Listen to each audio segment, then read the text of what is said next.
We are going to continue work on the Martial Powers project today.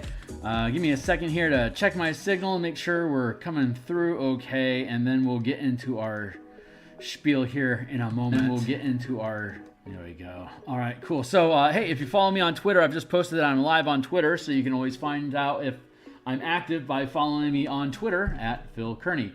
I also hang out on the Discords a lot, so I'm just going to punch some signals here real quick across Discord nets, and then we're going to get into the content that we have planned today. If you aren't familiar, hey, my name is Phil Kearney. Hi. I create PDF supplements for 5e Dungeons and Dragons RPG. I publish them on DMsGuild. There is a link down below to a slew of different books that I've already created that are published on DMsGuild. You can read all of them 100% preview, cover to cover. Just click on the eye icon if you're using a mobile phone, or if you're on a tablet or computer, click on the full preview underneath the cover here that you see in the products lists. Just click any of the books, and then when you see the picture pop up underneath, it'll have a quick preview and a full preview. Click the full preview. You can read the entire book cover to cover 100%. There's across all those books like 120 some odd different illustrations that we had, as well as like 130 some odd pages of content for you to look at, most of it dealing with color mana as well as other ideas. If you like the stuff, consider buying some of it to support all that artwork that we produced. Beyond that, certainly be welcome to if you ever find yourself coming back to check them out again, maybe that's an indication that they are worth your time to purchase. So anyway, check them out if you like them. Stick around, like, subscribe, hit the bell. It's the best way to support the channel. And I think we are going to get into the meat of what we are looking at today, which is what we wanted to do was this is the cover. It's 5 color mana spell point variant rules that basically converts 5 colors from Magic the Gathering of white, blue, black, red, green into a spell point system that can be used inside of 5e or pretty much any spell slot system that uses D20, like Pathfinder, 3rd edition, even 1st and 2nd edition can make use of this, although there's a lot of spell translation you would have to do. But yeah, 3rd edition D&D, Pathfinder 1st edition, obviously 5th edition, and all the variant systems that use spell slots for spell casting can make use of this and the other stuff that we're building. The other stuff that we're building right now is the Martial Powers project, which is a means of providing barbarians, fighters, monks, paladins, rangers, and rogues the same color mana system that normal casters get access to.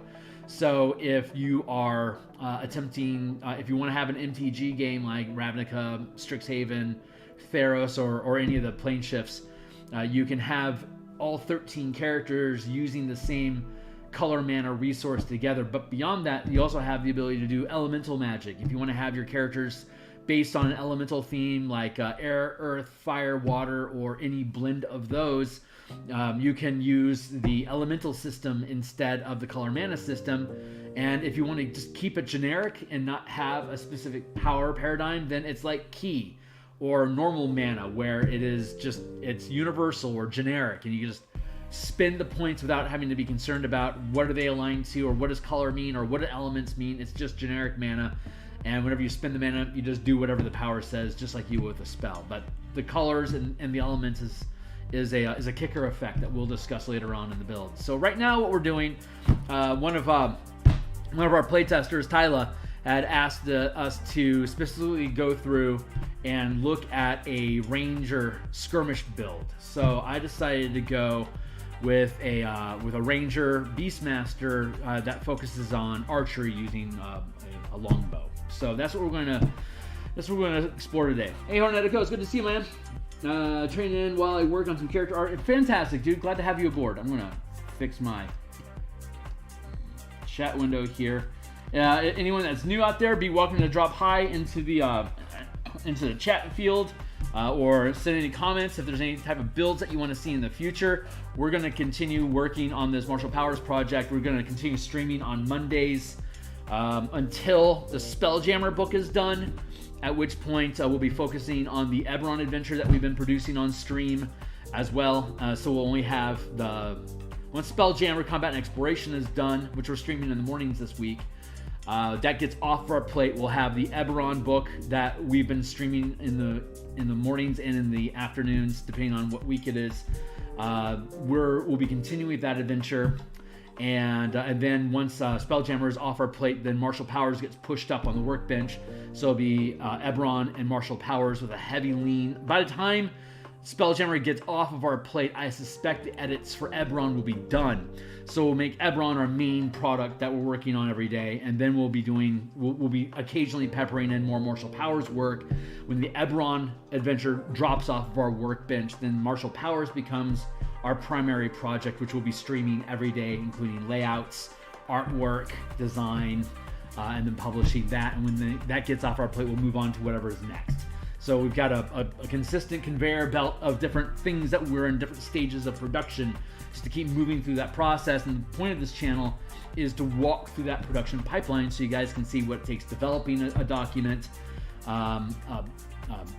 pulling together the text, doing the layouts, and then from the layouts dropping in art assets to be able to seal it up into a PDF to then publish online. So we're going through all that process here for anybody that's interested in getting involved with it.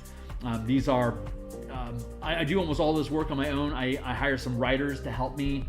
I get some proofreaders, I get editors to help make sure that the language comes up clean, but most of the ideas and development are mine. Most of the writing is mine. All the artwork is mine. I do the page layouts as well. So this is pretty much like other than edits and having other people working with me to make sure that my head's on straight, it's pretty much a one-shop, a one-man deal. So if you want to get involved in this kind of stuff as well, you can see how much of a lift something like this Martial Powers project, which is like a 45-page document, Spelljammer Combat Exploration, which is about 120 pages, and the Eberron Adventure, which is about 100 pages. You're going to be able to see how heavy of a lift each one of those things are when you think about doing like your own RPG or your own adventure or your own like overarching supplement of whatever concept it is that you have in mind. This will give you an idea of what kind of scale you're working at, or at least what I'm working at, and be able to compare yourself. Maybe challenge yourself to get it done faster and more efficiently than I do. So consider me the bar for you to be able to get over to be able to be happy with producing stuff, because I love the work that I produce. I hope you tag along with me to check it out. So without any further spiel, let me go ahead and set a timer. We got about an hour, about an hour for us to be able to play today. And I've already built out the preliminaries for what this build is. I pretty much have it done. As far as just my meat stenciling is concerned, I have a quick little notepad here that kind of breaks the character down, what we're grabbing from him, and how does it look at different levels. So I'm going to just walk through some of the paces here. If you've been following the Martial Powers stream for 40 some odd episodes or less, you're probably going to know a lot of the stuff that we're going to be talking about here off the bat. But for the undoctrinated and for people that need a refresher on how things are coming along, I want to just walk through the basic scaffolding of how Martial Powers works. We want to look at the Ranger real quick and the Beastmaster. And then we're going to look at the different power options that we have available for you to select from. And we're going to look at the breakdown by level that we're going with. So since that's our agenda, let's get into it. This is I have a build here, but me explaining it is unscripted, so forgive how organically clumsy this is. I'm not that polished because I just do everything live. So here we are, being live. So wish me luck, and let's dive into this mess. So Martial Powers, it is a unifying system that presents non-spell options for you to spend mana or spell points on to be able to produce different sort of effects, which we call powers. Powers are broken down into 5 disciplines. There's disciplines that are exploits that modify die rolls that you make and movement that you take and allow you to make additional actions of sorts. There's maneuvers that can use either an action or a bonus action to trigger an effect that either targets something like a creature, object, or an area. Sometimes there's a saving throw required. Sometimes there's an attack roll required, but there's always a mana spend along with it. And it's up to you if you want to use an action or a bonus action. That action, of course, will eat up all of your attacks per round. But again, you can do the same thing with a bonus action. And you could use the same power twice in the same round. One is an action and one is a bonus action. So you have a lot of fluid action economy that you can decide to use with these things all in sequence with each other. Maneuvers, then you got reactions, which are what they sound like, which are if a thing happens, you can do something. Trigger condition occurs, you can do this thing. You spend the point of mana, you can do the thing. Strikes are like the Paladin Smites, and that you spend, when you hit something, you spend mana, you deal extra damage, and almost all of these strikes have some sort of a kicker effect, like what's a fun one? The Shocking Strike. Your weapon deals lightning damage, and you deal a power die of damage in addition to your normal weapon damage, and the creature can't take any reactions until the end of its next turn. So that's basically Shocking Grasp that you channel through a weapon and deal additional weapon damage for spending the point of mana. Instead of it being like a free cantrip that Shocking Grasp is, this deals more damage, but it has that same disable the reaction, which is pretty useful at low levels when you don't have a lot of hit points. And then beyond strikes, there are sustain. The fifth type of discipline are sustained powers, which are concentration effects, which, as we've discussed before, you can maintain concentration. If you take damage or have to make a saving throw, then you could potentially lose your focus on concentrating on that sustained power. The DC for all these things is 10 plus the rank of the power. There are 5 ranks of power. They pace with half-casters, starting at level 1 instead of level 2 for rangers and paladins and artificers, as well as martial characters like barbarians, fighters, monks, rogues. So you basically declare at first level that you are intending on taking a martial power class or subclass, and that immediately starts granting you access to martial powers and giving you a mana supply. So at first level, where we're starting our build, the power die that you roll is a d6. This is very similar to a bardic inspiration die, that whenever you use a power, if it asks you to roll 1 or more dice, typically it's roll a number of dice equal to the amount of mana spent. And at first level, you can spend 1 mana for 1 rank. At 5th level, it's 2 mana for 2nd rank. 3rd is 3 at 9th level. 4 at 11th level for 4 mana. 13th level is 4th rank, 4 mana. 17th level, 5th rank, 5 mana. So you can spend at 17th level, you can spend up to 5 mana. That would allow you to, like, say, on that Shocking Strike that we looked at, you'd be able to deal. And at 17th level, it goes from a D6 at first level, it graduates to a D8 at 9th level, and then at 17th level, it caps at a D10. So if you're a 17th level character using that Shocking Strike, it's still going to disable reactions for that target until the beginning of their next turn, or at the end of their next turn.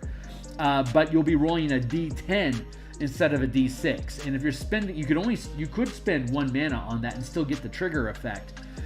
But your die is now a D10. So instead of doing 1D6, you'd be doing 1D10. But you can spend up to 5 mana on it, so it'd be 5D10 damage, as well as removing reactions from that target until the end of their next turn. So the effect stays the same, the damage scales significantly as you gain in levels. In addition, other things that scale.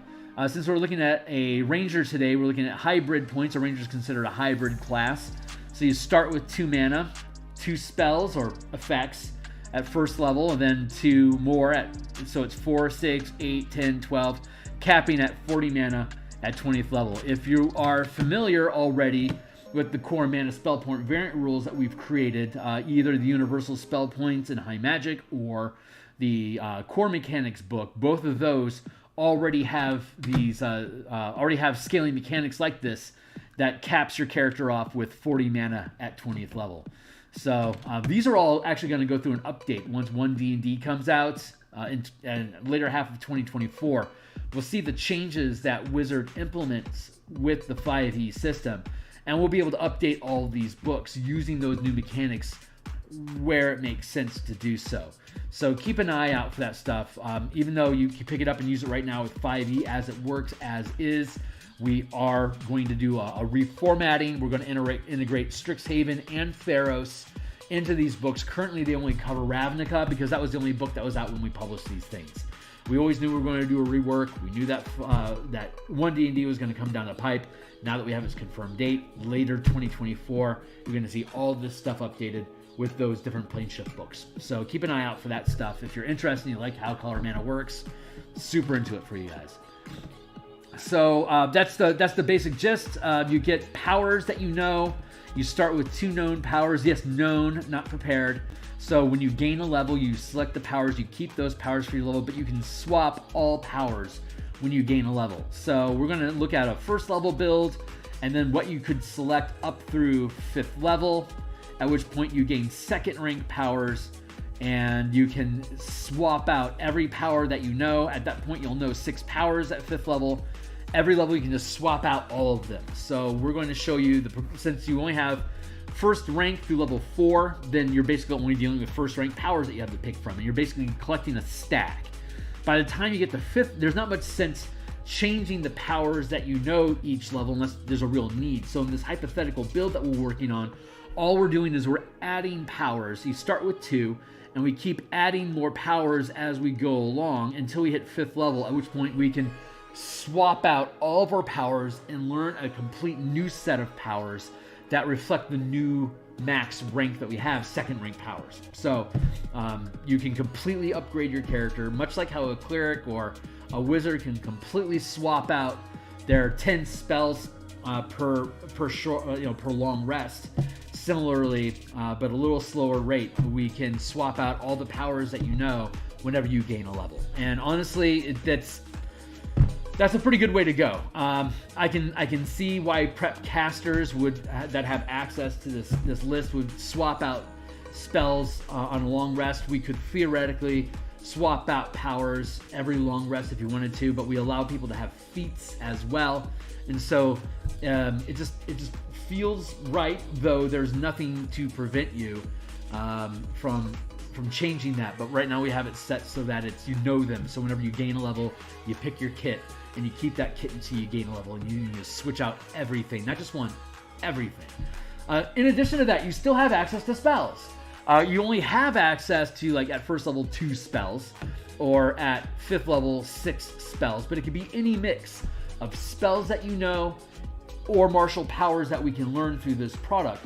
And you also gain access to cantrips, so you can still know cantrips as well. This is basically just giving you an entirely new set of spell options to replace the spells that are available in the book. And so you can mix and match them however you please, but in this example that we're doing today, we're specifically focusing on martial powers because that's what we're highlighting with this product. So having said all that ad nauseum, let's look a little bit more into the ranger itself. So the ranger, okay, so channeling. Instead of spellcasting, you're channeling. So starting at 1st level, you gain the channeling class feature. You can choose either strength, dexterity, or wisdom as your channeling ability score. Your channeling DC is 8 plus your proficiency bonus plus your channeling ability modifier, and you also gain a pool of martial points that and you can learn martial powers. So the amount of mana that we just looked at 1st level you gain 2, and you gain 2 more mana every level. Up through 20th level you have a total of 40. Martial powers, you begin with knowing 2 1st rank powers, and you gain additional powers as you gain levels. As we see here, you start with 2 and then you get 3. So basically you gain 1 every level until 9th level when you hit 10, and then you gain 1 every other level. So at 9th level you have 10, you have 11 at 11th, at 13th you have 12, at 15th you have 13, at 17 you have 14, at 19 you have 15 of them.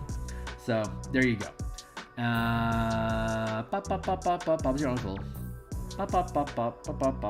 There you go. So here's what we can do with the ranger, just base. Aside from the ranger having all the stuff that rangers just have, You also get the channeling feature. Here it's talking about spell casting. You can cast spells instead of learning powers if you want. Using the mana system that we have, a first level spell costs 1 point. Second level spell costs 2 points. A fifth level spell costs 5 points. 1, 2, 3, 4, 5. Same thing, same way. We've been using martial powers in the color. We've been using this mana scaling system with the color mana spell point system since, what, 2018? 2019? Something like that. For a number of years now. I ran through 2 campaigns using the color mana point system, and it works really well with a slew of different players. So, I mean, check it out for yourself. If you want to run a 1 to 20 campaign using the mechanics we provided for you before you decide you want to move forward in purchasing them, go for it. I typically complete a 20 level campaign, 1 to 20 in about 250 some odd hours. So you may pace differently depending on what your table wants, but that's a good clip for you to be able to see how the power scales and the different things that you can do with your classes and how they can be combined to be able to have more fun with them. So variant spell casting, you can mix in your spell casting with powers if you want, but again, we're going to stick strictly with powers. So here's some of the power features that the Ranger is going to get. We are adding, or rather replacing, you could always take a fighting style if you want to with the fighting style that you get, but at first level, you can choose one of these powers, and you have to be a Ranger to choose these powers. If you multi-class into fighter, you can always pick up fighter classes, but for you to be able to get access to either ranged prowess or the Ranger dual wielding, you have to be a Ranger at the time when you take it. So if you're a 4th level Ranger, you could pick up prowess for free and then grab dual wielding if you want. Since we're dealing with a ranged archer skirmisher build, we're going to go with ranged prowess. I know that Tyler had requested specifically that he wanted to have javelins. So it's this, all this stuff, it works the exact same way. I just personally prefer a bow. He was asking about a javelin, same difference. Thrown weapons and ranged weapons both work with this stuff, and we'll look at that in a second. So here we are. It's been a second. So let's go down here and look at, let's go up here into the rules that we have. Again, this is still a very rough document. It hasn't gone through edits yet. These are just me throwing ideas down on paper.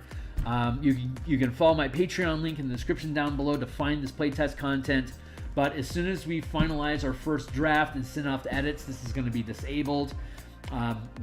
Publishing stuff on the DMsGuild requires that we not share final documents in full outside of the DMsGuild. I can share the entire document on DMsGuild as I do with the free previews, but I can't actually publish that content anywhere other than DMsGuild. So this is not a published document. This is a read-only document, and it's not even using the finalized text that's going to be in the PDF that comes out. This is just me throwing ideas down and trying to get an idea of what does that text need to look like to cover all the variables like targeting stuff, distancing, attack modifiers, all that kind of stuff, just to get all the mechanics there. We're then going to hire an editor, probably Ken Carcass, is going to then work through this to make sure the language is compliant with the natural language that Wizards of the Coast uses with 5e. So definitely want to respect the publishing rules. Make sure when you're publishing something, if you're using somebody else's system, that you understand the rules, like if it's community content, what licensing comments you have to have in there before you publish it. Especially if you're using the DMsGuild, you want to make sure you're very familiar with the rules and regulations for you to be able to use their IPs and publish their work on the DMsGuild and stay compliant with it. So we can do things like this because we're not actually sharing the document, it's read-only, and we're not actually sharing the finalized product. These are just rough ideas that we're trying to lock down the mechanical language with you guys, seeing what that process is. But again, once we send it off to our editor, this document gets disabled, and when we get the final document back from our editor, then we drop it into a layout program. I'll probably use Word. Microsoft Word is my go-to for layouts. It's a really flexible system when you see how it's used. You'll see that in the Spelljammer Combat and Exploration stream that I have in the mornings. We're going to start diving into page layouts more thoroughly. But last week I touched on the initial hot take on layouts, so you can take a look at that if you want. But we'll be doing that with this product as well once it's completed. So let's take a look here. Martial powers. We're looking at exploits, disciplines, the mechanics that go into range of effects, targeting allies, duplicating effects, disrupting and dismissing powers, let's look at range of effects. Martial powers that target enemies either have a listed range and either an area of effect or target a creature. If a power has a listed range or area of effect, you only need to see an unobstructed creature or location to affect it. Powers that require a weapon attack can be done with any weapon you're proficient with, natural weapons, or unarmed strikes. Thrown and ranged weapons can use powers when targeting within normal range, unless a power, ability, or feature says otherwise. So, I know that Wizards of the Coast just put out their 1D&D document for the updated Paladin, and they have eliminated any concern about range of weapons using the smite feature, and that is a hot topic of debate. So when we developed this, it felt reasonable to allow limited access for ranged and thrown weapons. Granted, Rangers could always use a melee weapon that you could throw with smite. You could always smite with a javelin, because a javelin is a melee weapon that has the thrown property. So smite has always worked with those. The hot topic here is ranged weapons, primarily bows, because they have such a huge range. Our solution to this was to allow you to use thrown and ranged weapons within normal range of distance, where you're able to make those attacks without difficulty, to be able to channel power through them. But when you get beyond normal range into long range, you can't use power beyond that normal range. So although there are some features and powers you can take here that allow you to override that. Just want to point that out here. As 1D&D develops, we may need to, we could potentially just drop that feature altogether if we're going to rebuild this. If 1D&D decides that it is kosher to allow us to use smite at any range, regardless of advantage or disadvantage, then so be it. I could actually see Wizards finalizing on, you could use a smite feature as long as your attack isn't at disadvantage, for instance. That is a very interesting limitation that forces you to work and coordinate with your team to eliminate disadvantage, which isn't a bad idea, honestly, but I'm not sure if they're going to go in that direction or not. So once we see how 1D&D lands, we'll see how fluid we can make this with that. But our intent will be to make it as fluid and easy and inviting and generous as possible, because martials are almost always at the underdog in comparison to full casters. So the whole purpose of this was to give martials a significant leg up using non-caster options that spellcasters just don't have access to, that are siloed to the martial classes, so that they have their own perks and advantages that spellcasters would have to multi-class out of spellcasting into martial classes to gain access to and give those martials more power. It's martial powers, so there you go. But okay, great. So we have the basic understanding of how ranged effects work. 20 minutes on the block. List of powers. So before we get into the list of powers, let's again visit the ranger, right? So if you're picking a fighting style, we're going with an archer, so we're going to go with ranged prowess. So ranged prowess, you can channel powers through thrown and ranged weapons beyond normal range. So automatically, for no cost, you can channel martial powers up to the maximum of long range. That is a ranger thing. Only rangers get access to that for free. It makes rangers unique. It's a one-level dip. I don't have a problem with players multi-dipping across all these martial classes, because all of these classes uses the same rank, power die, and known power system. They all accumulate.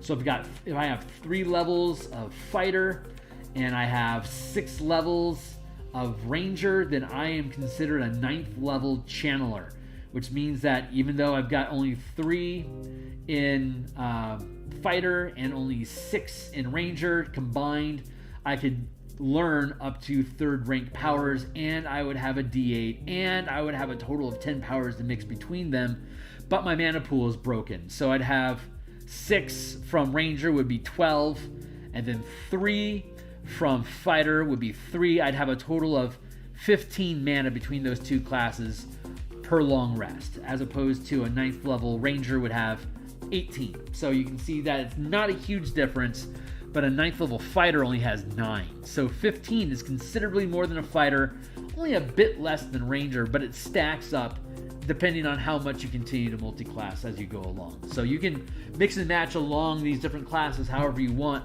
and spend your powers as you please whenever you gain another level. They all stack together on purpose. So ranged prowess, let's see, and, okay, great. So you can channel powers through thrown and ranged weapons beyond normal range, and you can make opportunity attacks with thrown and ranged weapons against targets within 10 feet of you, as though you are wielding a melee weapon with the reach property, which means you can't make attack of opportunities against something that's within 5 feet of you, but within 10 feet, with a little bit of distance between you and them, you can make opportunity attacks with a thrown weapon or with your bow if you're using or crossbow if you're using a ranged weapon, which is I think that's a kick-ass perk. You'll see how we can take advantage of that later on as we go into the document. We start building powers out, right? So the next thing that we're going to learn, Mark of Prey, first level feature. This is going to replace your Hunter's Mark spell.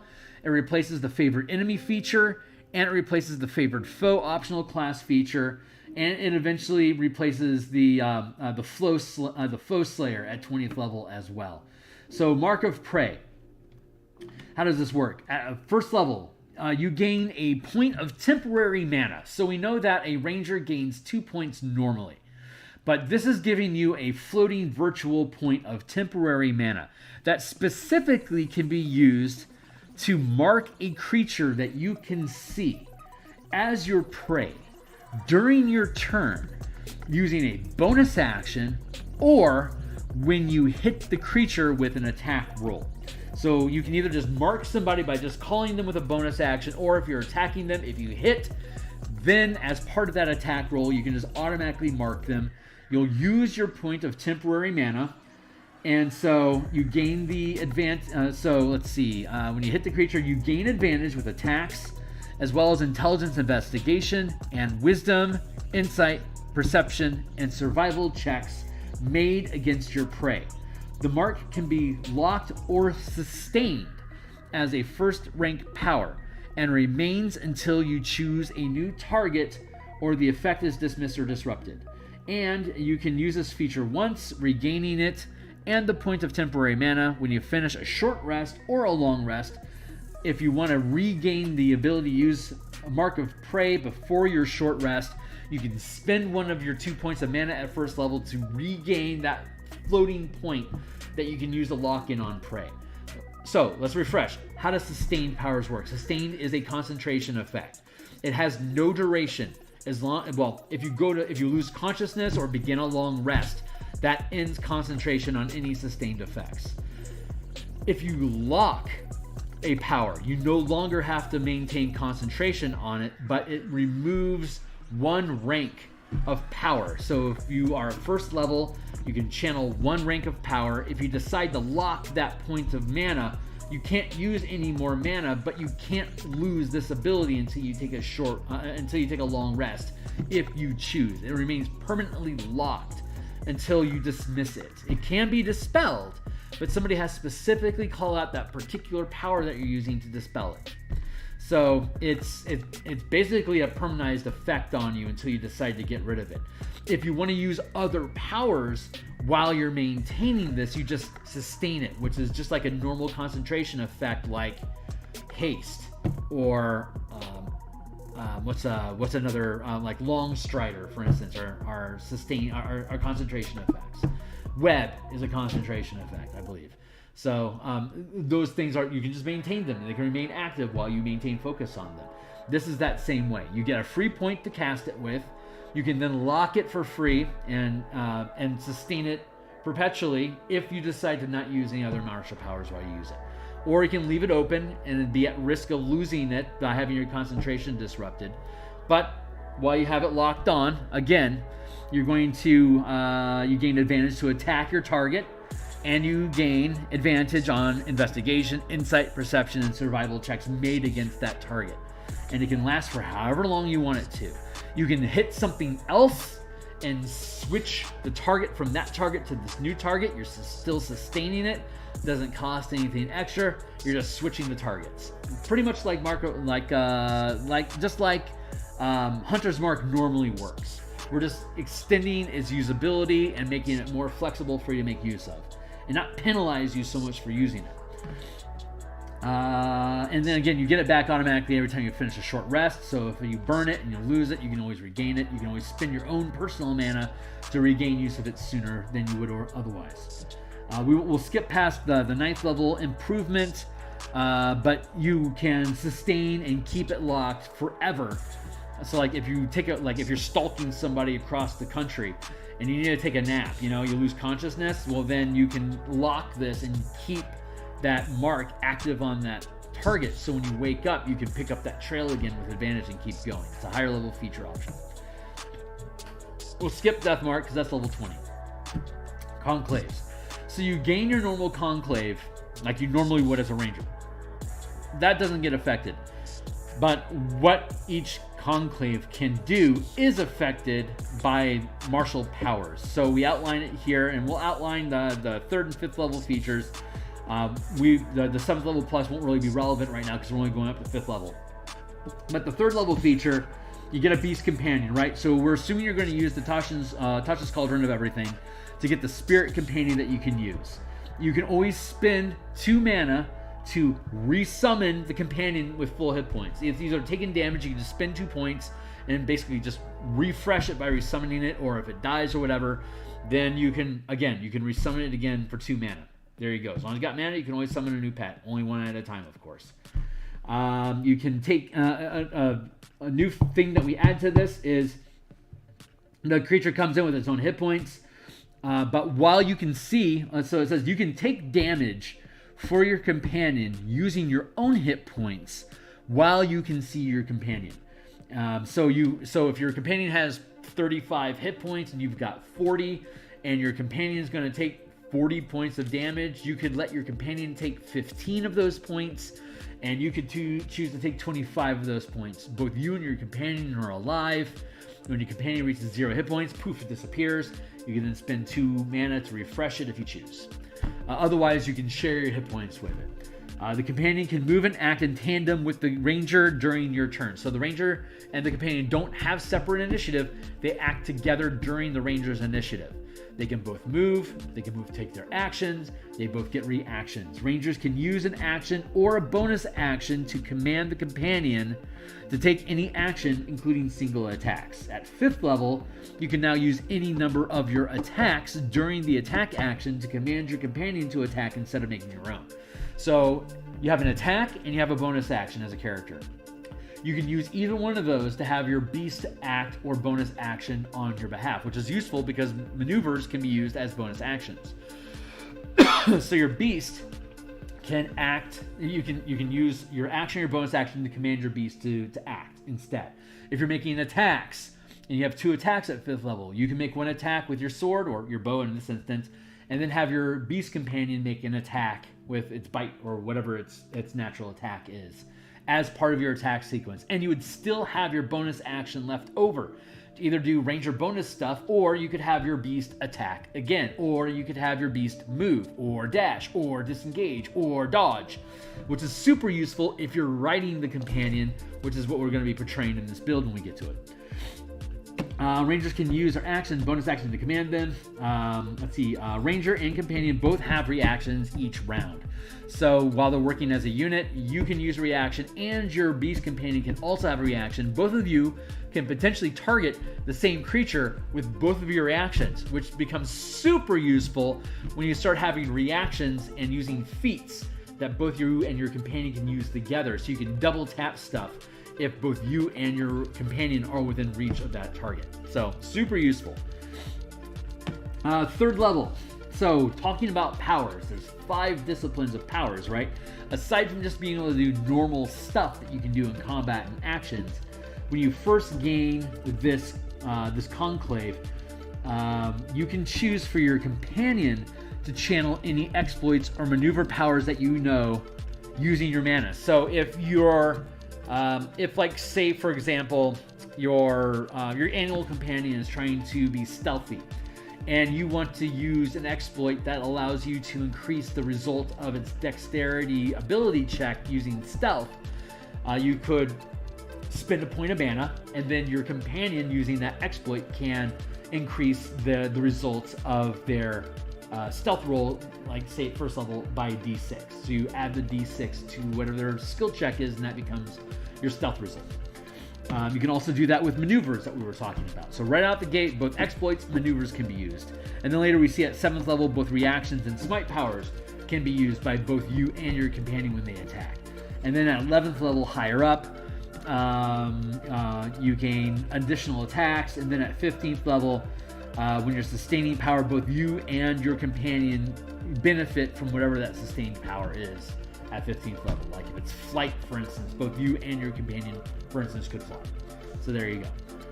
That's the quick rundown for the Beastmaster. I'm not really diving deep into the companion, but I guess this is a good place for us to start looking at the actual build that we're selecting. So let's do that. What we decided to go with is a if we're going to here's some stat lines that we built using the standard array of 15, 14, 12, 11, 10, 8. I'm going to go with just a BS build. I'm going to go with made up species. We'll go feral halfling. It's going to get a +1 to, instead like the human would have its like a +1. It'd be +1 to all stats, bonus feat. That's basically what your human is, right? So what we're doing is we're creating a feral halfling. So what we're going to do instead is we're going to go with the basic human, like generic variant human. We're going to take the bonus feat at first. Instead of gaining a +1 to all stats, I'm going to just modify it so I get a +1 to 4 stats, and I'm going to get dark vision, and I'm going to be small. So there you go. So we're going to start with and we're going to go with an archer build. So we're going to go with a stat array of 12, 15, 14, 11, 10, 8 as our basic lineup. We're going to gain +1 to 4 stats. The dark vision we're assuming counts as a +1, as 2 +1s. I think that balances out in the end, and we're just making stuff up. If you want to be a stickler about it, you can drop the dark vision and have a +1 to all 6 stats and the bonus feat and be small size, and there you go. I specifically wanted small size so I could ride a husky, a medium-sized dog, and still be dungeon inclusive. So I don't have to be someplace that has 10-foot space everywhere. I know that when Tyler had requested this build, he specifically wanted to have a griffin rider, a human griffin rider. Perfectly fine. You can still go with a full human, medium size, +1 to all 6 stats, and a bonus feat. Everything will work out the same. For me, aesthetically, I just like a halfling-sized archer on the back of a large wolf, or rather a medium-sized wolf. That's my skirmisher. Just stays medium-sized footprint, which is friendly to the team. So taking that into account, we're just going to continue on with that. Let's see. Okay, great. So we have the hybrid small human form, which is going to be +1 to 4 stats, which we have here. It gains dark vision, which we have, and it has the feat. The feat that we're going to choose at first level is, of course, sharpshooter. Looking at sharpshooter real quick. Let's look at BBDBD and D Beyond.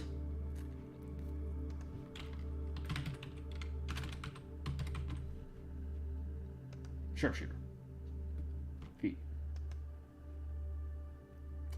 So attacking at long range does not impose disadvantage, and the ranger gives us the ability to channel powers at long range as well. So not only is it a straight die roll, but we can channel power into it because of our ranged prowess.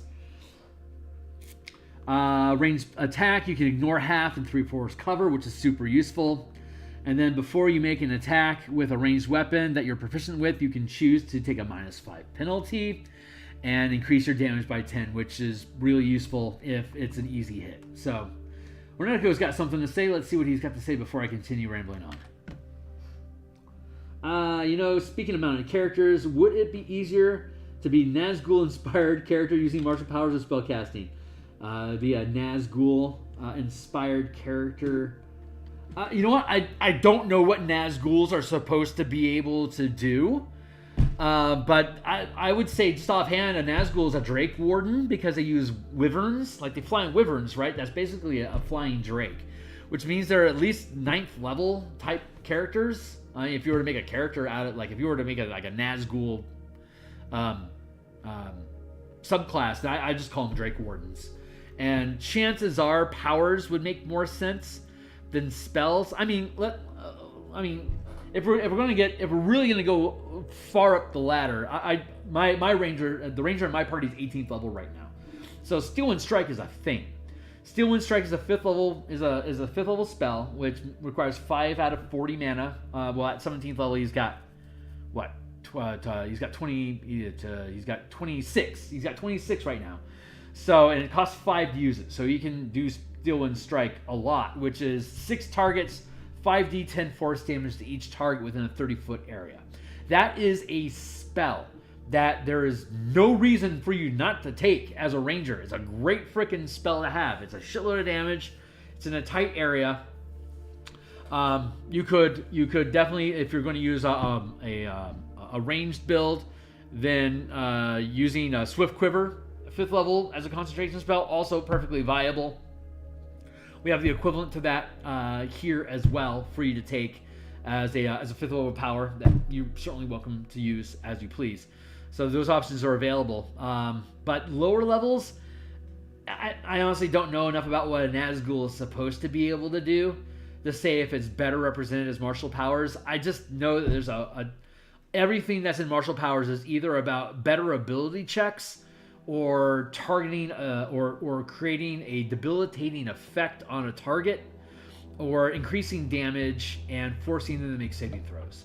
So there's a lot of utility stuff in spells, like, you know, talking with animals and divination and stuff like that, which is still very viable to use depending on how you want to express your ranger character. But everything that's in the martial powers book here is all about either increasing your ability checks or combat or maneuvering or tactics in some way. So if you want to have less divination focus, less tracking magic power on your Nazgul, like find object or find creature on Nazgul makes a lot of sense. So once you hit 9th plus level as a Nazgul, you're probably going to want to take find object so you can find the frickin' ring, right? That just makes sense. You want to keep that. But you could also take like we have, what do we have? One of the exploits that we have is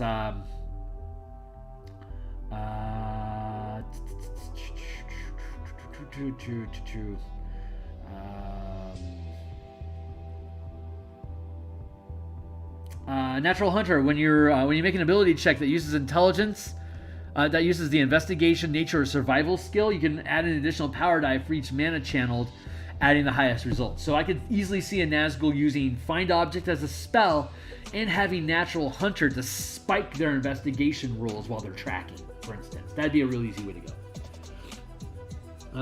Whether the Cursed Sword effects could be represented with a poison or curse-based strike or something.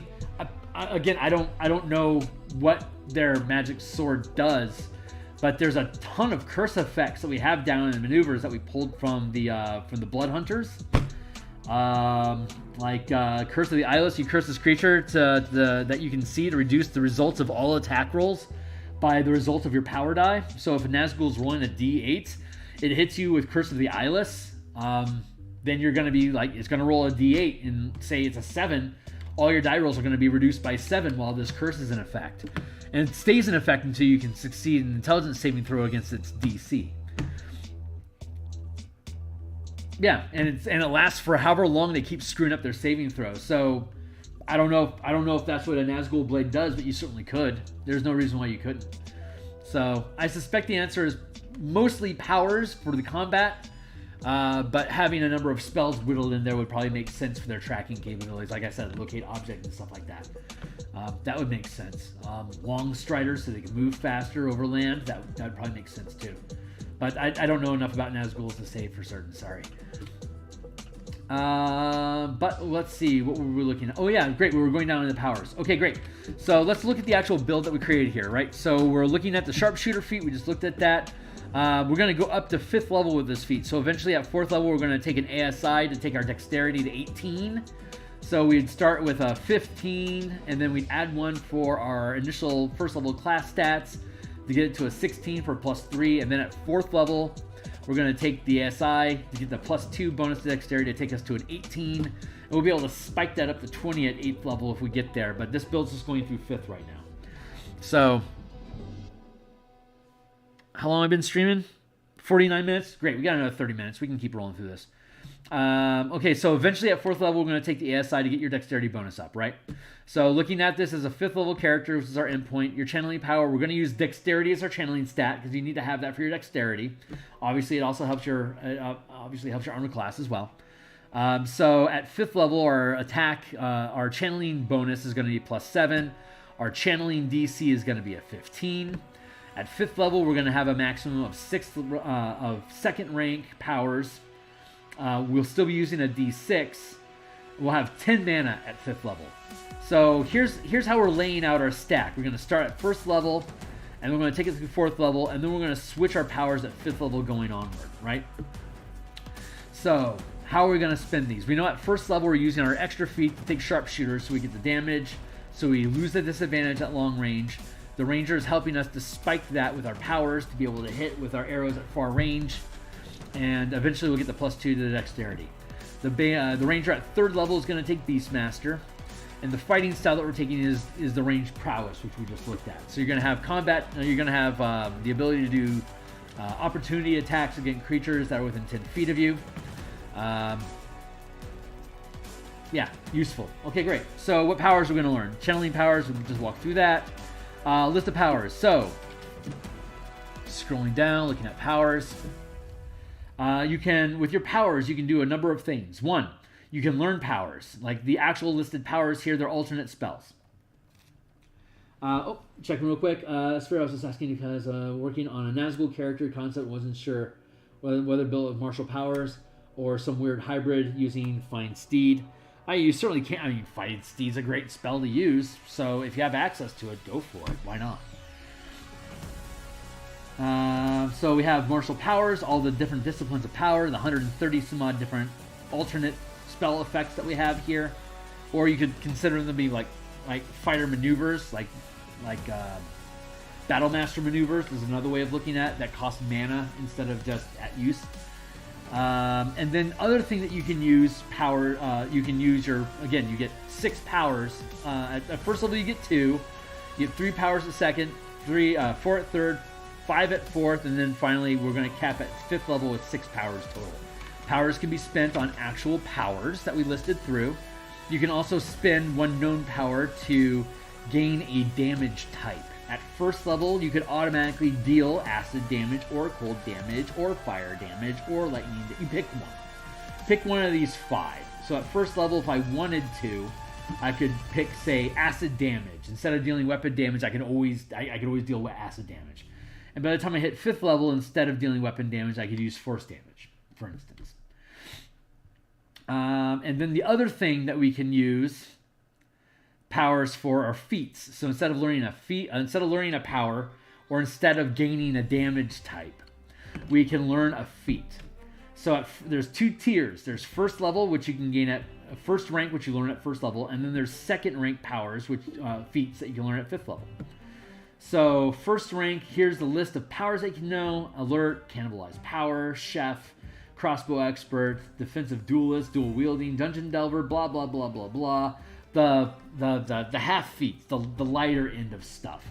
And then by the time you hit 5th level, you get like the good stuff, like Crusher, Great Weapon Master, Polearm Master, Sentinel, Sharpshooter, like the stuff you gotta have, right? If like you saw that we took Sharpshooter at 1st level because we didn't want to wait 5 levels to get it for free off of our power list. We just want to use our bonus feat to gain Sharpshooter because we can. We may see in one D&D that they push Sharpshooter back to 5th, back to 4th level, or maybe even 8th level. If they keep it the same, that wouldn't surprise me. But for now, it's still 1st level, so we're still using it at 1st level using 5e mechanics. But yeah, so you can learn feats. You could learn a damage type, or you can learn any slew of powers. And most of the strikes that you can learn come with a damage type when you use them, like Shocking Strike deals lightning damage, for instance, and Acidic Strike or Caustic Strike does necrotic or acid damage, for instance, radiant damage, yada yada yada. So first level, first rank, we start with 2. So we're going to take Shocking Strike. Since I've been talking about Shocking Strike, it only makes sense that I'm actually using Shocking Strike. Shocking Strike is a great first level power. Or first rank power. It's going to allow you to, scrolling up here, again, it deals lightning damage, which is a good damage type at low ranks. And on top of that, where are we at? Bop.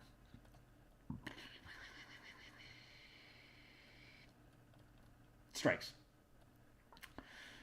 We looked at it before, look at it again. Shocking Strike, there you go. Your weapon can deal lightning damage and adds 1 power die per mana burned. The creature can't take reactions until the end of their next turn. So, if you got your short bow, that's going to do D6 on an arrow's going to do D6 plus dex damage. And then you use Shocking Strike on top of it, you're going to add an additional, at first level, an additional D6 to the damage. And that target can't take reactions until the end of their next turn.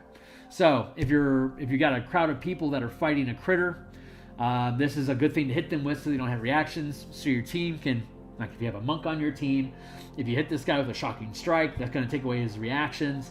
So your team can safely come in, hit, and then move out again without drawing attacks of opportunity. Your casters can cast spells at this target without it being countered, for instance, because you're disabling their reaction until the end of their next turn. So that's just a very low-hanging fruit, easy strike to acquire. On top of that, we're going to take the maneuver coordinated attack. So let's go take a look at the maneuvers.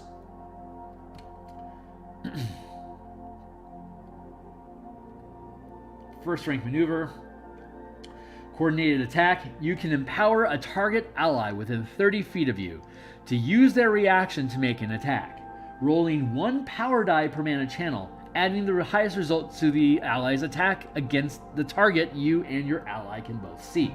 So in the same pile, I could use, as a coordinated action, again, as a maneuver, so I can either use a standard action instead of attacks. I could use an action, or I could use my bonus action. So I can, with this maneuver, again, I could use Mark of Prey. With my free point of temporary mana, I've got my free floating point, so I could hit my target. I could use Mark of Prey to mark them. I then have advantage on my attack rolls against that target. I could simultaneously also use Shocking Strike to remove its reactions and gain the extra D6 damage to them. And then, as a bonus action, I can use, that's just going to cost me 1 mana, a free point of mana to mark them. I can then use, while I'm maintaining concentration on the mark, I can then use my Shocking Strike to take away their reactions and deal extra damage to them. And then on top of that, I can then, as a bonus action, using my second point, use Coordinated Attack, and I can then empower my target within 30 feet to use their reaction to add a d6 to their attack roll to hit that same target as reaction. So we can really dunk on a single target during, again, you're only first level, so you only have 2 spells per day as a normal ranger would. So we're just choosing to use that for a smite effect to deal extra damage and to remove reactions that turn, as well as the coordinated attack to give our team an extra attack during my turn using their reaction. So that's first level. Second level, it's not too different from what you'd be able to have a ranger normally do with spell casting. Most of the power that they're going to get is going to come from their prey, which they can continue to use over and over again after short rests. Like once you run out of your 2 points of mana at first level, whenever you take a short rest, you're still going to get a point back that you specifically use with Mark of Prey. So once you trigger Mark of Prey, you may as well lock it, so it just stays with you until your long rest and you get your mana back, right? On top of that, though, okay, great. So we're talking about color mana. So we are going to, hold on real quick. Hold on real fast. I gotta do a thing here real fast and take a look at where we're at with stuff. DMsGuild.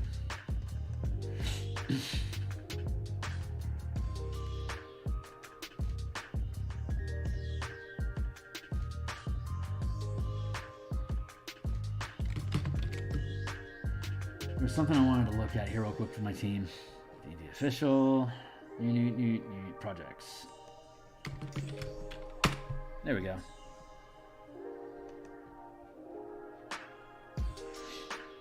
Cool, got that up and running. All right, okay, great. Let's get back into it. Hold on.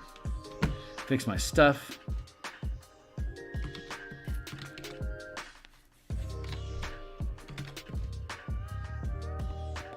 Right, Mark of Prey. There we go. Okay, great. That was our first level, right?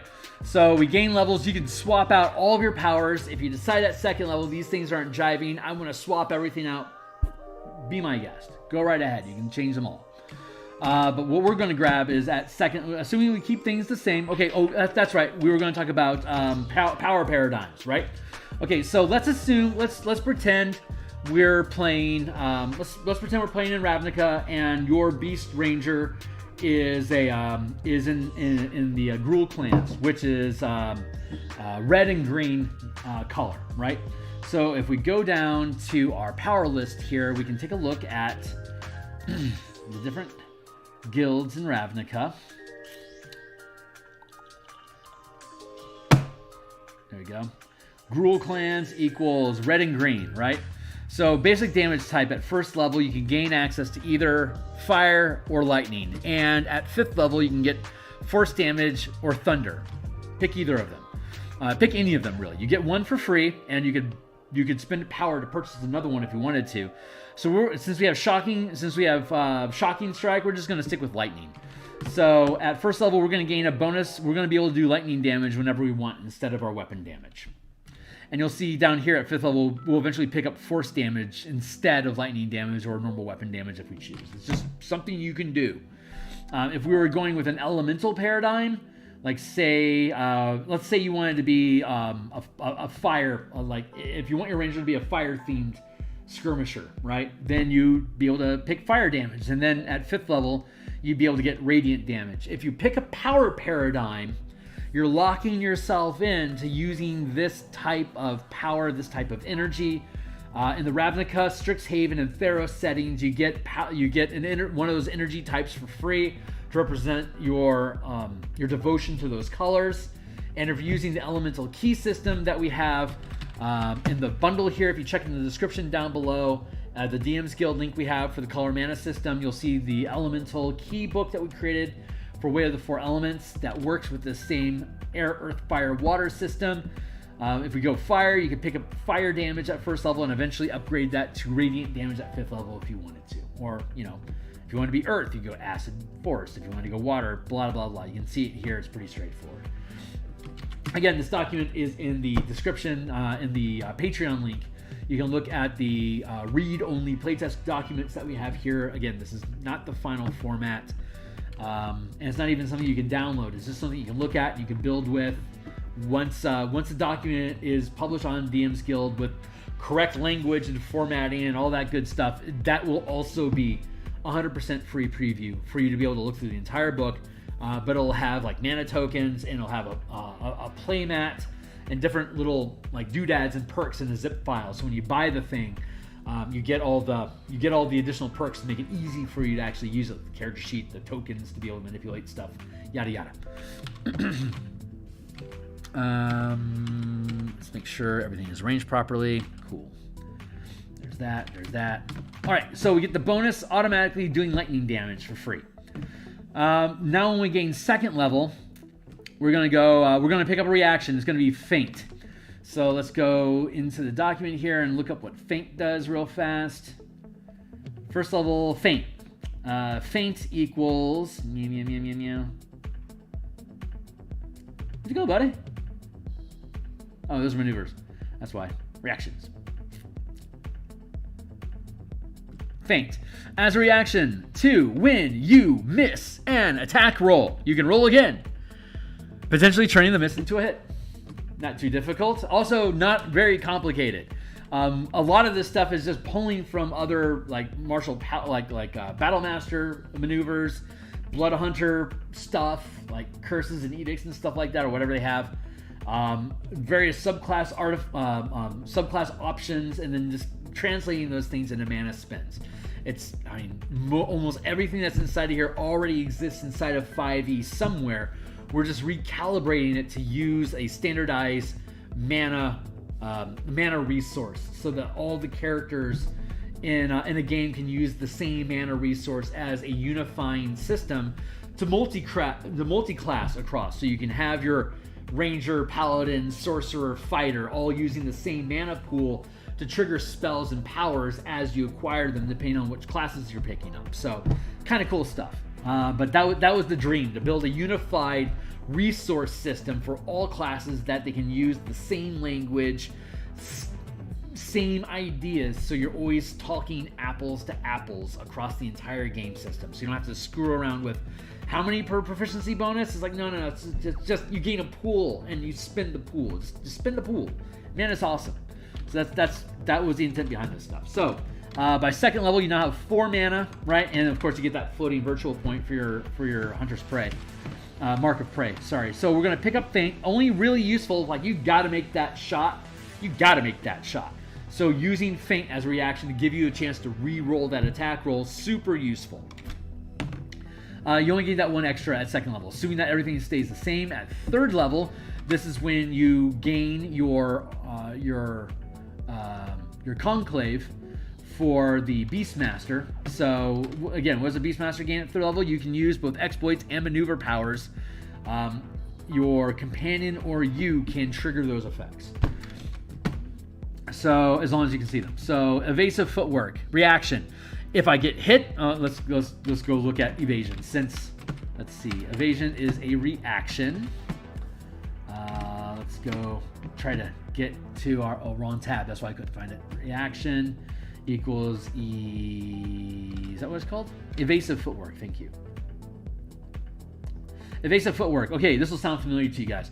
As a reaction to when you are hit by an attack roll from a source you can see, you gain a +5 bonus to your armor class that remains in effect until the beginning of your next turn, including against the triggering attack, potentially turning the hit into a miss. Does that sound exactly like the shield spell? Because it's the shield spell. It should sound exactly like that. Shield, I don't call it shield. It's just, instead it's evasive footwork. So instead of you creating a magical shimmering barrier that blocks magic missiles, this does not block magic missiles. But otherwise, it's basically giving you a +5 bonus. What does it say? Until the beginning of your next turn. So it costs first level spell slot or 1 mana, and it's the same thing. So it just doesn't block magic missiles. So it's actually a little bit worse. But again, all these martial powers, they don't require semantic components. They don't require material components. They don't require verbal components. They just happen as part of whatever other action it is that you're doing. Creatures always know if a creature is targeted by you, by a power, you automatically know that you are being targeted and where that targeting is coming from if you can see it. Otherwise, you generally know the general direction where it came from. If I'm invisible and I use a power, it's going to force that invisibility to drop unless it's greater invisibility, at which point I'm still going to know that something's screwing with me from that direction over there. So it's not invisible and undetectable. You know you're being messed with when it happens. You may not be able to specifically see the thing that's messing with you, but you know for a fact, I am being messed with right now. And there's almost everything about this is supposed to have some sort of visual or sensation effect with it, so that you can tell these things are happening. So anyway, but it doesn't have the material components. It doesn't have all that extra stuff, but it's also, it certainly isn't a disintegrate spell. It isn't astral projection. I mean, they're just martial powers. They're just things that affect ability scores and do minor targeted effects, or like low level powered spell sort of things, like level 1 to 4 things. So they're not as dramatic, but they're super utilitarian. So it has that differentiation, kind of like how monk disciplines, like from the Way of the Four Elements, doesn't require somatic material or verbal components, doesn't require expensive material components at all. It's just something, you just do it. There you go. It's the exact same thing as Way of the Four Elements is. So That stuff exists in the game already. We're just vastly expanding upon it. So we picked up evasive footwork to give you that big armor class spike when you need it. Let's take a look at what was the next thing we're going to learn. Let's see. At 4th level, we're going to pick up a feat, which is the cannibalized power feat that we added to the book. So we're at 4th level. You're going to have your 4th level, okay? So you're still rocking only first rank powers. You still only spend one mana at a time, and when you spend that mana, if it's like a strike or an exploit roll or something like that, you're only rolling a d6, right? So this is what cannibalized power does. Let's check this out. One of the new feats, cannibalized power, requires a channeling class feature. We have that. So when you roll a power die, and again, our power die right now is a d6. It'll eventually become a d8, and at high levels it'll become a d10, right? So cannibalized power. When you roll a power die, you can roll a hit dice instead. You can roll your hit die instead. Doing so spins the hit die. Oh no, that's right. You can roll your hit dice instead. When you roll power dice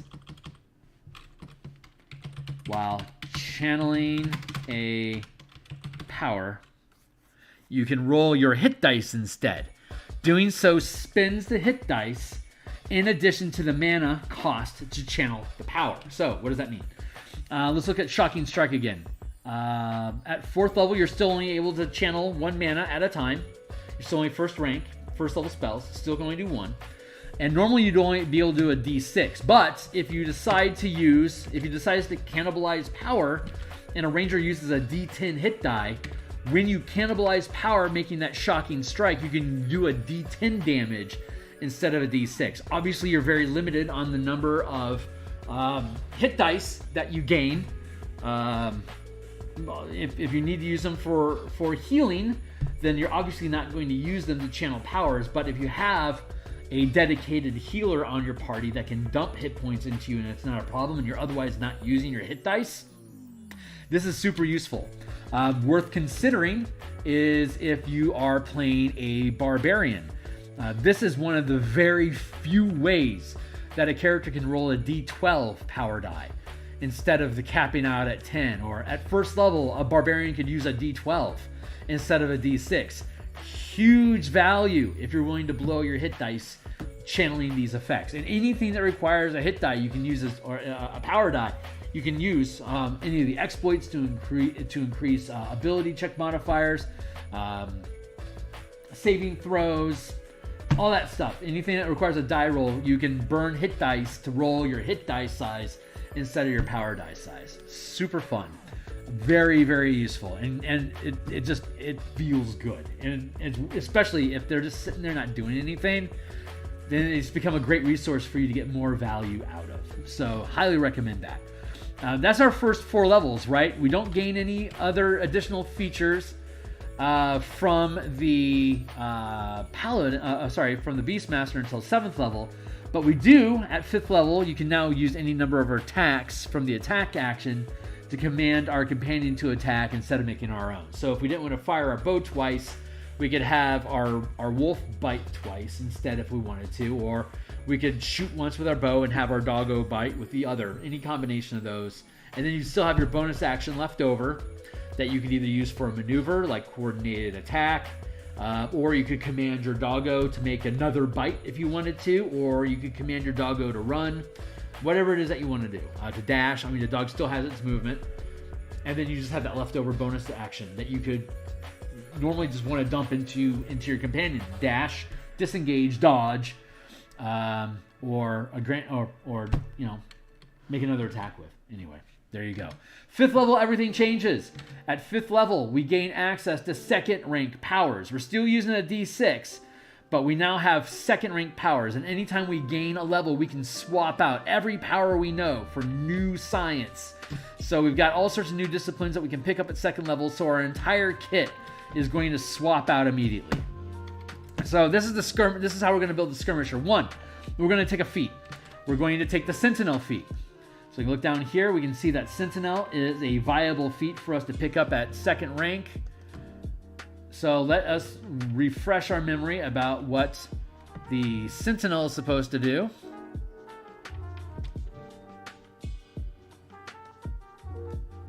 In case you don't remember, because I don't.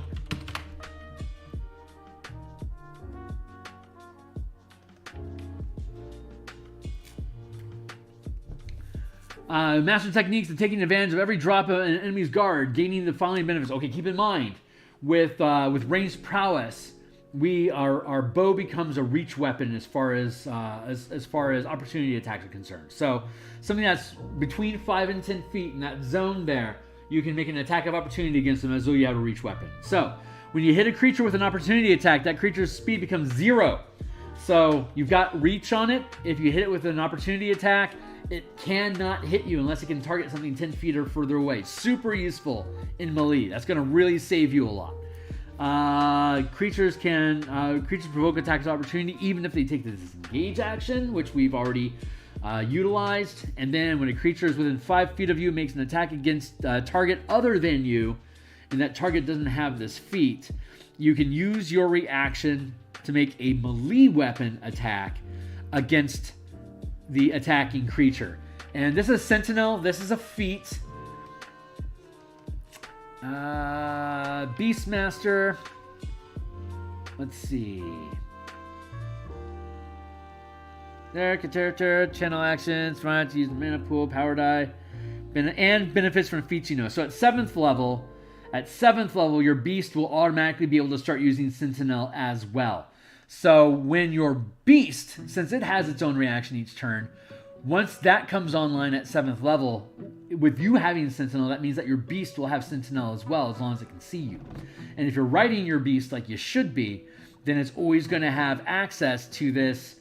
When a creature within 5 feet of you makes an attack against a target other than you, or in this case your dog, then you can use a reaction to make a melee weapon attack against that attacking creature. And we're going to allow that to mean we're going to have to specifically caveat here. Make weapon attacks. Hold on real quick.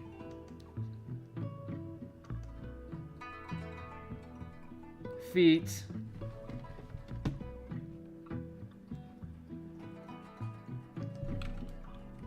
Oops. This is actually worth noting. Hold on real quick. Get this out of the way. Quack. That is going to be companion. Natural attacks qualify as melee weapons, and unarmed attacks for feats, powers, and other options that require these specific attacks. That's not the best way to word it, but again, that's why we hire an editor to clean it up. That's why this isn't the final document. That's why it's fine for us to share it for now. And that is actually a really important caveat to put in there. I love doing these things because it helps me find those little gray caveats that we need to drop in there to just make a more fleshed out document. So great, we have 6 powers at this level. And the first one that we're going to ditch all these other 5 that we had learned, just throw them all away. And now we're going to rebuild. We get to keep our bonus power of the lightning damage for red. So I'm going to add that back down here. At 5th level, as a Gruul character, we got all the Silver Quill stuff for Strixhaven, the Theros. We have all the breakdown of different colors and the power and damage types that are associated with each of them. Gruul, red and green. So I already have lightning damage I took. I could swap it for fire right now if I wanted to, but I'm going to keep it as lightning. And I'm going to stick with red and go with force. So I'm going to have lightning damage and force damage that I can always use whenever I'm doing damage with my weapons, period. So yeah, I have those 2 choices available to me. So I picked up the Sentinel feat. We talked about that. I'm going to swap out the rest of this stuff and then pick new things. We're going to go with precise attack. So let's go check out what Precise Attack does. Excuse me.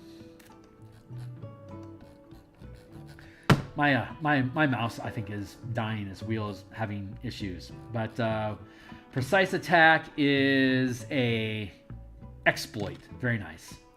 So my dog and I can both use Precise Attack if we want to. So let's see where it talks about that exploit here in the document.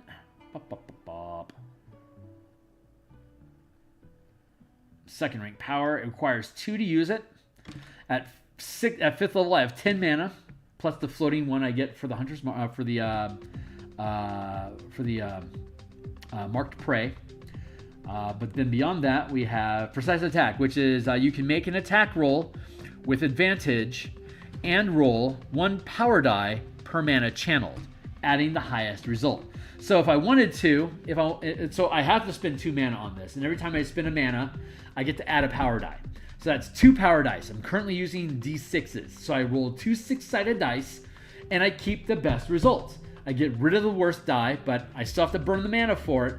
But I have 2 opportunities to roll a higher die result than, say, 1. So I get to keep the best result. It could be a 5 and a 6. I'd keep the 6. There you go. And this is an exploit. Exploits can be used with other things. So let's see what else we got going on. Let's see. We got Pack Tactics. So we got Precise Attack, which helps ourselves. We got Pack Tactics, Goading Strike, and then we have efficient powers that go along with it. We got 1, 2, 3, 4, 5, 6. So we picked up Sentinel as a feat. We picked up Precise Attack as 1 power. And then we only have Pack Tactics and Goading Strike. So even though we have 6 powers, we only have 3 powers to spend mana on. We picked up a free feat. What do we do with those last 2 powers? We took efficient power. So let's first look at what Pack Tactics and Goading Strike does, and then we'll look at efficient power. So Pack Tactics is a maneuver. It's a 2nd rank maneuver. So let's go down to maneuvers. 2nd rank maneuver. Pack Tactics. When you channel this maneuver, target a creature that you can see. That guy over there. Other creatures gain advantage to hit that target. Other creatures gain advantage to hit that target until your next turn. Not you specifically, but you can point your finger and say, hey, everybody, gain advantage on attacks on that dude until the beginning of your next turn. There, better language. Better language, better tactics. That costs 2 to do that. That's actually, it's still really good. It only lasts 1 round though. So, what did we do? We have Pack Tactics, but we used efficient power with Pack Tactics. So let's go down and look at efficient power. That's one of the feats, one of the new feats that we added, and it's a 2nd rank feat, which means you can't gain it until 5th level, which we just acquired, efficient power. So let's see what efficient power does. It requires 5th level plus channeling class feature. So, and you repeat it, you can take it over and over again. Choose a power that you have learned of 2nd rank or higher. Pack Tactics, for instance. Reduce the rank and amount of mana to channel the power by 1. If you later swap this power for another, you must swap efficient power for another power as well. You can take this feat more than once, reducing the cost of a different 2nd rank or higher martial power with each efficient power you choose to a minimum of 1. So what does this do? This means it drops the cost of Precise Attack from 2 to 1. So you can now use Pack Tactics as it's still a 2nd rank power, but it only costs you 1 to use it. So you can now use Pack Tactics twice as often as you would have been able to use it under normal circumstances. It's effectively only a 1st rank power. And that's super useful because it doesn't actually have any die rolls that go along with it. It's the most efficient way you could do it. I point my finger, I spend 1 mana instead of 2. Now all my allies gain advantage to hit that guy. Well, any creature does, not even just my allies, but everyone does, until the beginning of my next turn. So super useful, barely inconvenience. And now we have Goading Strike, which also has efficient power attached to it. So let's look at Goading Strike. This replaced the Shocking Strike that we took, so Goading Strike. This is great. So your weapon damage increases by 1 power die per mana burn. And since we're reducing it with efficient power to only requiring 1 mana, we could spend 1 mana to roll 1 additional d6 damage, or we could still spend up to 2 mana on it and roll an additional 2d6 damage. So we've got our bow. It's going to say as a halfling do d6 damage with an attack. Then we're going to use Goading Strike and say let's spend 2 mana, although it could only be 1. So we either add 1 or 2 extra d6s. We could then use Sharpshooter if we want to drop the attack roll by 5 and add 10 to the damage. So we could potentially be doing 3d6 plus 14 damage at the cost of plus 5 with a -5 penalty.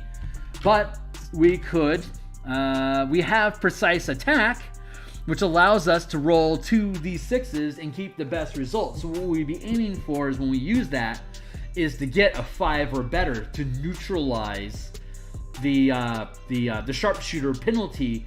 It cost us 2 mana to do it, but doing that would remove the penalty so that we'd be able to get that extra plus 10 damage more easily. Could be super clutch. Could be pretty clutch.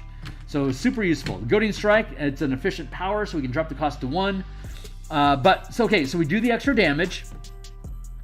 It doesn't have an assigned damage type, but we already took, we also have the bonus damage type of Lightning or Force, so we could deal Lightning or Force damage if we chose. And so the creature you strike has disadvantage on any attack made that doesn't target you. The creature can attempt to end this effect at the end of each of its turns by succeeding an intelligence saving throw. An attack that doesn't target you. The creature you strike has disadvantage.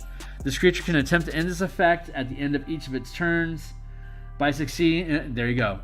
Actually, what it should read, and I'm surprised it doesn't have this here. This effect ends.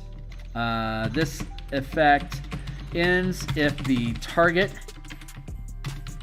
hits you, or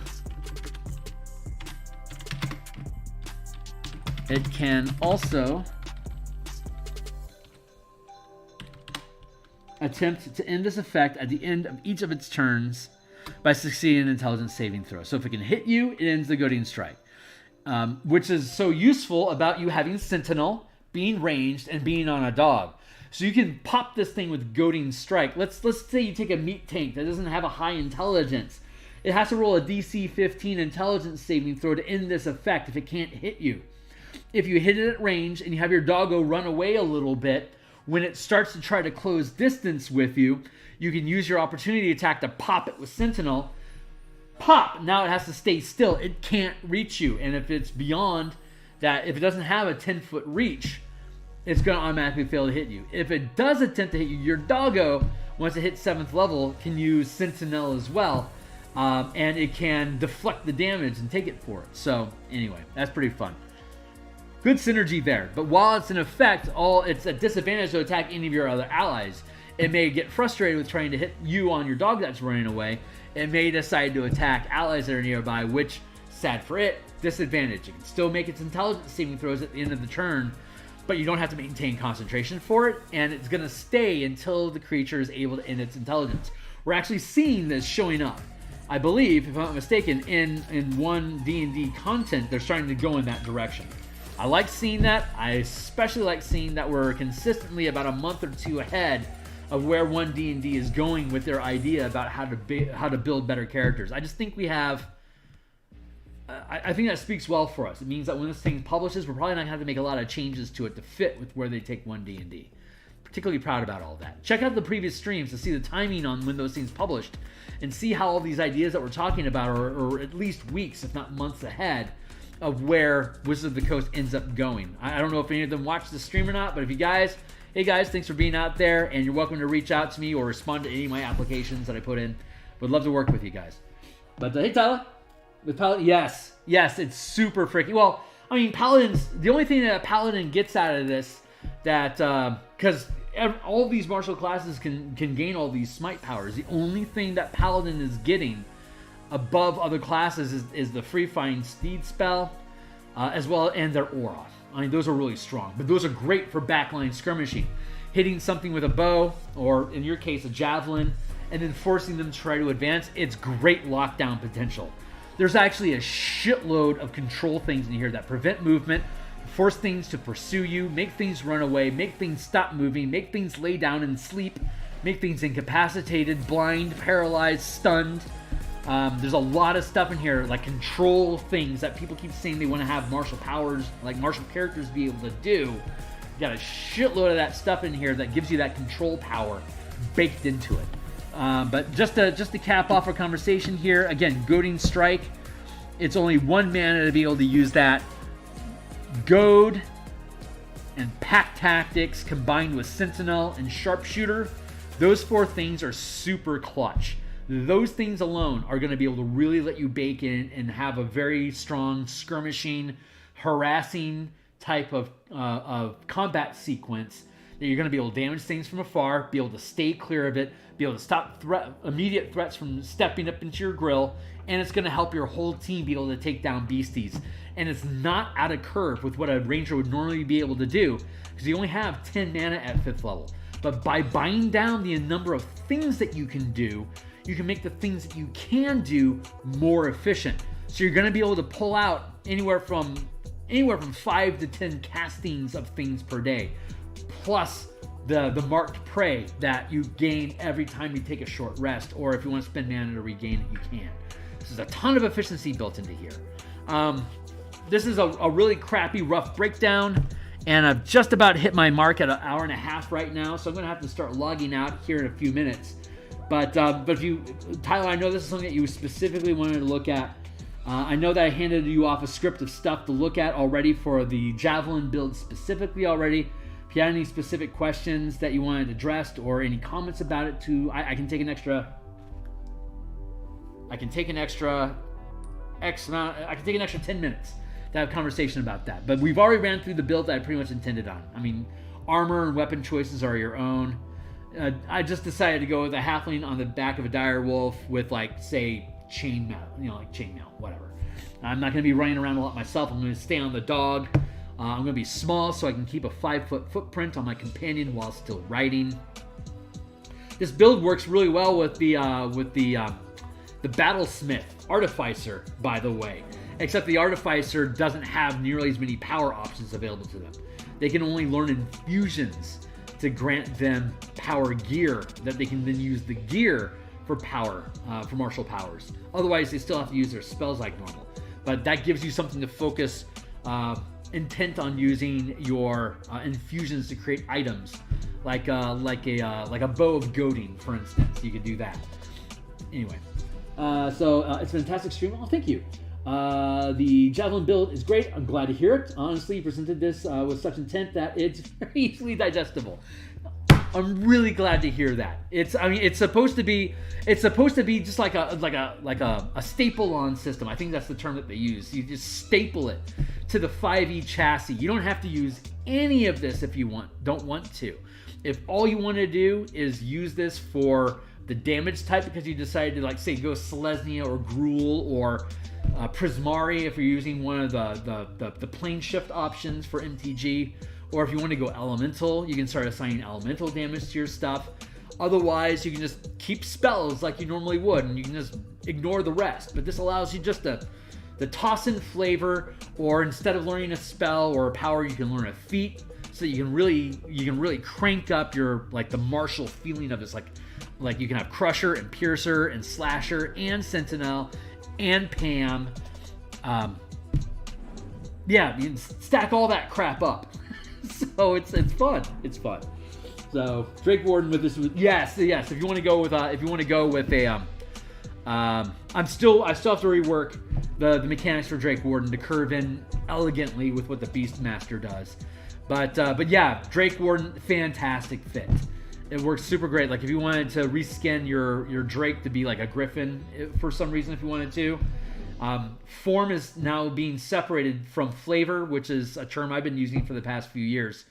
But it's a good strategy, and once they have that smoothed out, I suspect companions.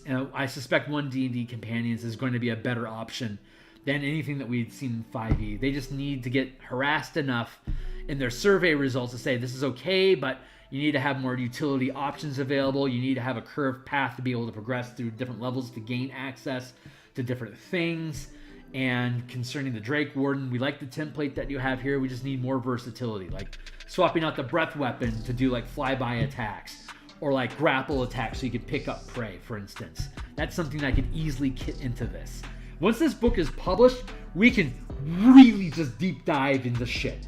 Like I could do a Demir book of blue and black magic that all it does is focus on psychic attacks and different types of visibility, trickery, stealing people's memories, gaining skills from people, stealing people's spells, and then gaining die rolls as advantage checks against actions they're going to take.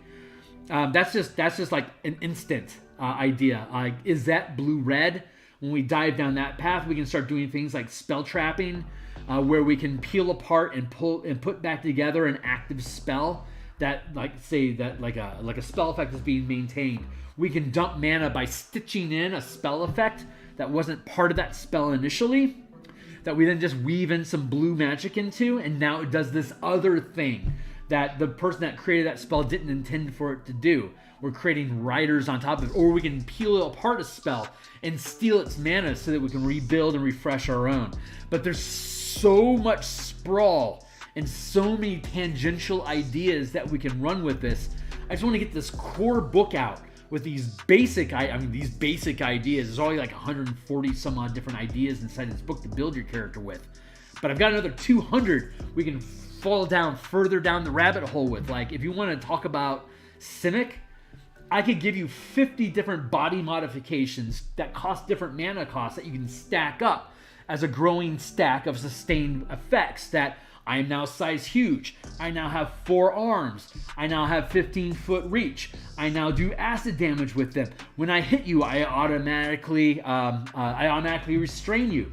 I could stack up 5 effects just like that to have just this massive Jotun fighter type that's just a melee brawler with these massive grip links that can just like tie up 4 or 5 opponents all together. But that is another rabbit hole that we can dive down. So once this book publishes, we can start firing out little kits of ideas. Like, if I want to build out Boros, if I want to build out Quandrix, if I want to build out a sorcerer barbarian hybrid, what spell selection would I recommend? And then what unique powers can we build out as meta magic to build into your sorcerer to couple with the barbarian? So while you're raging, you're throwing out D12s on stuff, for instance. Like, these are all things that we can get together. But once we have these mechanics published and we have that language to have that unified mechanic where everything works on the same resource system, that's the kind of crap we can do. If you want to be an airbender, where all you're doing is air power stuff, we can convert everything in here into an air effect by dedicating your mana to air, give you air damage types, give you air spell options. Like, if you check out the Elemental Key book that we have in the description down below, that is a book that has, I think, like 24 different air devoted spells that already exist inside of 5e that can be converted to this power system of 1 mana per level of spell as a key devoted discipline that we can then staple into these different effects. So that's worth checking out as well, and seriously worth buying if you haven't already. But all these things are designed to expand, work together, and fill in gaps for each other. So that's why I'm really excited to see where 1D&D goes when that comes out in later 2024, to see what changes we get to make to the core mechanics books, to update that with all the stuff and the new mechanics that we have for 1D&D, and make all that stuff curve into the martial powers book and just add martial powers to this bundle. So it's just like this omni system for color magic or elemental magic, or just key to boost up what your characters are doing. So it's pretty exciting stuff. I still got a few minutes left. Any other comments I haven't missed here? Stealing spells has been on my brain. Right on, man.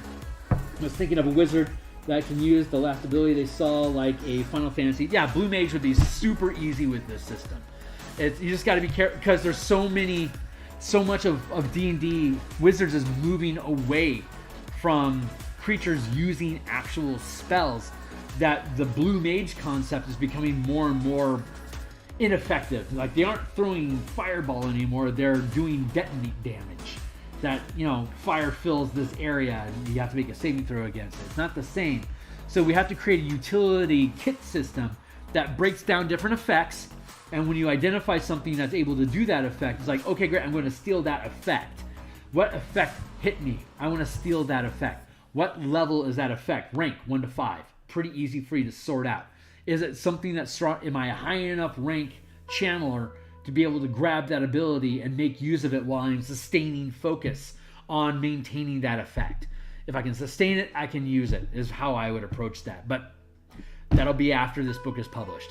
I'm anticipating us having enough of this content done that we can push it out to our editor probably in April, which probably means we're going to get it back in June. By June, Eberron Adventure should be done. So that means that the Spelljammer Combat and Exploration book will be off our plate. The Eberron Crystals of Mabar adventure will be off of our plate. This will become our primary project.